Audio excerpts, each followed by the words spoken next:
Bismillahirrahmanirrahim. Assalamualaikum warahmatullahi wabarakatuh. Alhamdulillahirabbil alamin wassalatu wassalamu ala asyrafil anbiya wal mursalin wa ala alihi wa ashabihi wa man tabi'ahum bi ihsanin ila yaumiddin, amma ba'd. Keluarga rahmat Allah Subhanahu wa taala, kita kembali melanjutkan taklim kita. Pada kesempatan ini kita mengangkat lagi satu kitab, juga insya Allah akan menjadi pembahasan rutin kita dalam kajian dakwah sunnah keluarga dan kerabat ini.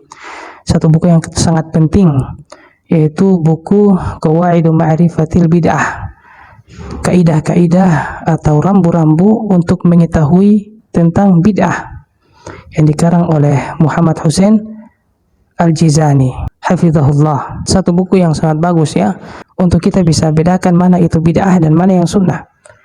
Ya, jangan-jangan kita selalu bilang bid'ah tetapi kita tidak tahu apa itu bid'ah, apa definisinya, apa pengertian secara bahasa, dan apa pengertian secara syariatnya.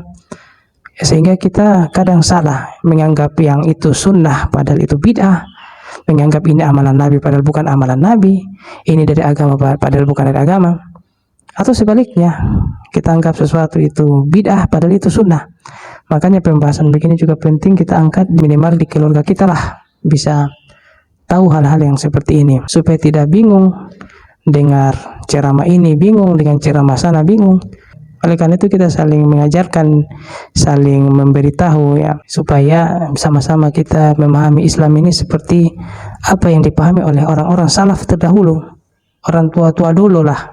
Ya, kita langsung bacakan saja pada masalah yang pertama, persoalan yang pertama. Di sini disebutkan al-mas'alatul ula. Masalah yang pertama adalah makna bid'ati fil lughah. Mengetahui makna bid'ah itu, definisi bid'ah, pengertian bid'ah dari segi bahasa itu apa. Di sini dijelaskan ta'ti maddatun bada'a bid'ah. Satu akar bahasa ini ya, dari kata bada'a. Fil lughati ala ma'nain. Ya, kata bid'ah dari segi bahasa saja itu ada dua pengertiannya. Ini dari segi bahasa, belum dari segi syariat. Orang kadang-kadang bingung di hal seperti ini. Bilang kenapa bid'ah terus, itu mic itu bid'ah. Itu tidak paham pengertian bid'ah dari segi apa. Ya, sehingga biar Mike bilang bid'ah, Maulid bilang sunnah. Itu karena dia tidak tahu rambu-rambu bid'ah itu bagaimana. Sehingga Maulid dibilang sunnah, Maulid dibilang bukan bid'ah. Itu susah. Susah kalau orang yang suka membaca, yang suka mendengar, itu susah. Karena dia akan terkecoh dengan hal-hal seperti ini. Bid'ah dari segi bahasa itu ada dua, dari segi bahasa. Memang di mana-mana dibahas dulu dari segi bahasa, habis itu baru istilah. Misalnya sholat, kita sudah jelaskan dalam rekaman yang sudah lalu, sholat itu dari segi bahasa apa, dari segi istilah apa. Islam juga begitu, dari segi bahasa apa, dari segi istilah apa. Semua ada pembahasan dan sudut pandang dari segi bahasa, apa dari segi bahasa, dari segi istilah yang dimasukkan dari segi syariatnya apa. Begitu. Maka termasuk juga bid'ah, jangan kita campur-campur. Bid'ah dari segi bahasa itu ada dua maknanya. Ahaduhuma, salah satunya adalah asyai'u al-mukhtara, sesuatu yang baru, yang berlainan ala ghairi mithalin sabik, yang dia punya munculnya itu atau modelnya atau zatnya atau unsurnya ya, itu baru, tidak sama dengan apa yang ada sebelumnya. Dari segi bahasa ini, misalnya Allah Subhanahu wa taala menggunakan kata bid'ah pada pengertian bahasa ini. Misalnya Allah Subhanahu wa taala berfirman, "Qul ma kuntu bid'an minar rusul." Katakanlah wahai Muhammad kepada mereka, kepada orang-orang kafir Quraisy, bahwa ma kuntu bid'an, saya ini bukan nabi yang baru. Minar rusul, saya ini bukan rasul yang baru daripada, saya ini sama dengan rasul-rasul yang dulu. Saya ini sama dengan Ibrahim, sama dengan Musa, sama dengan Isa, ajaranku sama, yaitu tauhid. Nabi tidak membawa ajaran baru, itu maksudnya. Kemudian waja'ala hadzal ma'na qaul Umar. Kemudian datang juga dengan definisi pengertian bahasa ini perkataan Umar bin Khattab, ni'matu bid'ah hadhi, atau ni'matil bid'ah, tentang sebaik-baiknya bid'ah. Ketika Umar mengumpulkan para sahabat untuk sholat tarawih, sholat Ramadan di bawah satu orang imam, dipimpin oleh satu orang imam. Asalnya sudah ada, Nabi pernah sholat tarawih dengan para sahabat. Ketika Ramadan, Nabi SAW pernah sholat tarawih bersama sahabat 3 atau 4 kali. Apa yang dilakukan Umar, ya itu memang dari segi bahasa baru, sesuatu yang baru, tetapi bukan dari segi syariat, ya, bukan dari segi syariat yang mau dibilang ini bid'ah yang terlarang yang Nabi tidak pernah lakukan, bukan. Umar menggunakan kata bid'ah, ya, karena mau pakai kata apa lagi? Bid'ah itu bahasa Arab, artinya baru. Jadi kalau dibilang apakah Umar melakukan itu bid'ah? Ya, dari segi kata-kata bid'ah, tapi dari segi syariat belum. Dari segi syariat itu bukan bid'ah, terpisah, bedakan, jangan dicampur. Kalau enggak yang dirahmati Allah Subhanahu wa taala, ya. Kemudian ada juga perkataannya sebagian para imam-imam salaf seperti Imam Syafi'i. Wa qaulu ghairihi minal a'immah. Demikian juga perkataan selain Umar daripada imam-imam salaf, qauli Syafi'i, sebagaimana perkataan Imam Syafi'i, al bid'atu bid'atan. Imam Syafi'i katakan bid'ah itu ada dua. Bid'atun mahmudah, bid'ah yang terpuji, wa bid'atun mazmumah, dan bid'ah yang tercela. Fama wafaqa sunnah fahuwa mahmudun. Apa-apa saja yang berserasi sepakat yang sama dengan sunnah, yang menyepakati sunnah, maka itu terpuji, bid'ah yang terpuji.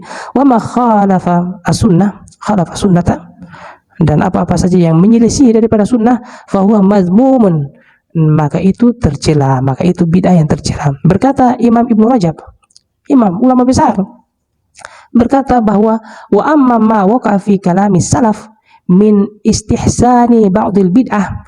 Adapun apa-apa yang keluar yang pernah dikatakan oleh para ulama salaf seperti Imam Syafi'i tadi, seperti Umar, tentang menganggap baik sebagian bid'ah, dengar ini, tentang menganggap baik sebagian bid'ah ini, fa innama dzalika fil bid'i al-lughawiyah. Kata Al-Imam Ibnu Rajab, itu adalah bid'ah dari segi bahasa.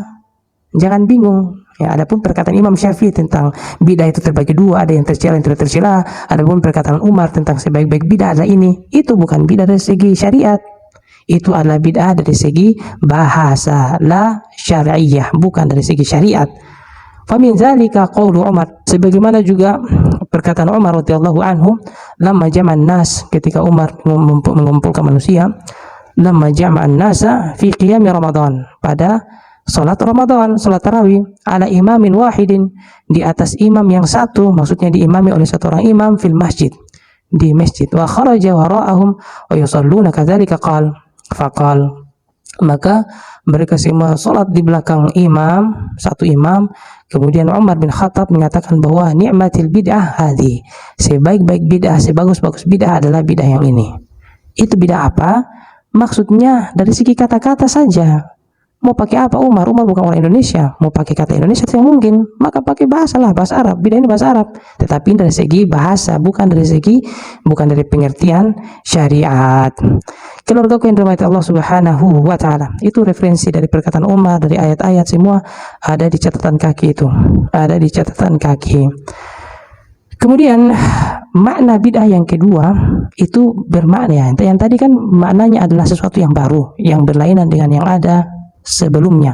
Makna yang kedua dari segi bahasa, bid'ah itu adalah at-ta'u wal kalal, capek, kecapean dan kepayahan, kecapean dan kepayahan.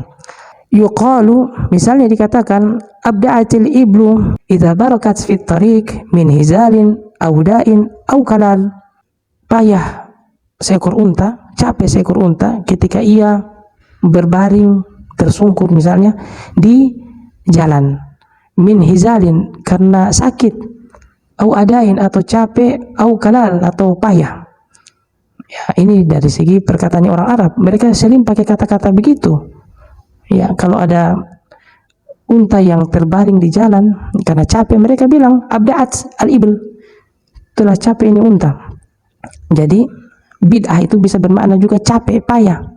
Wa minhu qalu rajuli alladzi jaa ila Nabi sallallahu alaihi wasallam faqal. Begitu juga ketika ada salah seorang laki-laki yang datang kepada Nabi sallallahu alaihi wasallam, kemudian laki-laki itu menyatakan, inni abdi'u bi, saya sudah capek, saya dikalahkan, capek, dikalahkan, kelelahan, fahmilni, maka bawalah saya. Ya, dia minta Nabi untuk dia dibawa, dibopong. Faqal, maka Nabi sallallahu alaihi wasallam menyatakan, ma indi, saya tidak memiliki sesuatu yang bisa menyelamatkan kamu. Faqala rajulun, maka datang salah seorang sahabat, menyatakan kepada Nabi, ya Rasulullah, wahai Rasulullah, ana adulluhu ala man yahmiluh. Wahai Rasulullah, saya akan menunjukkan kepada siapa yang bisa membawanya. Faqala Rasulullah, maka Nabi SAW bersabda, man dalla ala khairin, siapa yang menunjukkan kepada kebaikan, falahu mithlu ajri fa'ilih, maka baginya pahala seperti orang yang mengerjakannya.